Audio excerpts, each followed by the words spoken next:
जी अपनी मर्जी से ये शादी करना चाहती हूँ। अगर इस समाज में जीना है तो सब देख कर चलना पड़ता है मम्मी जी। आप तो यहाँ शादी कर लोगी, लेकिन कभी सोचा फिर हम सबका जीना कितना मुश्किल हो जाएगा? मैं आपकी शादी बिल्कुल नहीं होने दूंगी। सुशीला अपने बेटे के पास जाती है और उसे समझाने की कोशिश करती है। बेटा अब तू ही कुछ समझाना बहू को। इस शादी को लेकर मेरे भी वही अरमान है जो हर लड़की के उसकी शादी पर होते हैं। बेटा मैं क्या समझाऊं माँ उसे। आप इस उम्र में शादी करने जा रही थी और आपने हमें बताना भी जरूरी नहीं समझा, क्योंकि मैं जानती थी कि तुम लोग कभी मेरी शादी से खुश नहीं होंगे, इसलिए मैंने तुम लोगों को कुछ नहीं बताया। मम्मी जी, ये सब सोचने से पहले कभी आपको हमारी इज्जत का ख्याल नहीं आया? आज आपकी इस हरकत के कारण ही हम समाज में कहीं मुंह दिखाने के लायक नहीं रहे। बहू कब तक तुम यूं ही समाज के बारे में सोचती रहोगी? ये लोग आज 100 तरह की बातें बनाएंगे और कल को सब भूल जाएंगे। क्या इनके डर से मैं जीना छोड़ दूं?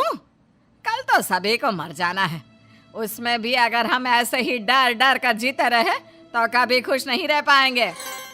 मम्मी जी, बातें बनाना कोई आपसे सीखे। जिस उम्र में आपको पूजा पाठ करनी चाहिए, अपने पोते को गोद में खिलाना चाहिए, उस उम्र में आप फिर से अपना घर बसाने के सपने देख रही हो।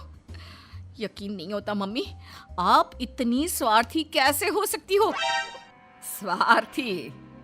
बहू, मैंने अपना पूरा जीवन बाकी सबकी खुशियों के लिए बिता दिया।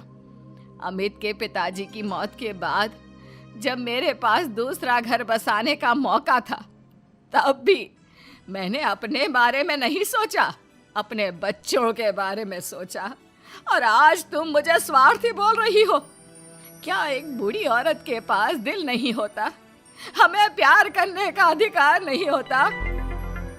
सुशीला की बातों ने सभी को सोच विचार करने पर मजबूर कर दिया।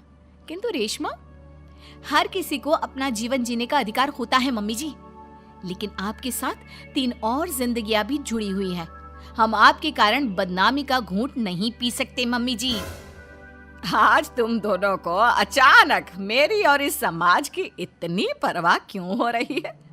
यह बदनामी और समाज के तानों का डर तब तुम लोगों के जहन में क्यों नहीं आया, जब 2 बेटों और बहुओं के होते हुए भी मुझे अकेले उस एक कमरे में रखकर घूंट घूंट कर जीवन यापन करना पड़ रहा था? तब तुम लोगों को याद नहीं आया मुझसे कितनी जिंदगियां जुड़ी हुई हैं? सुशीला की बातें सुनकर रेशमा और अमित अपना सिर झुका लेते हैं।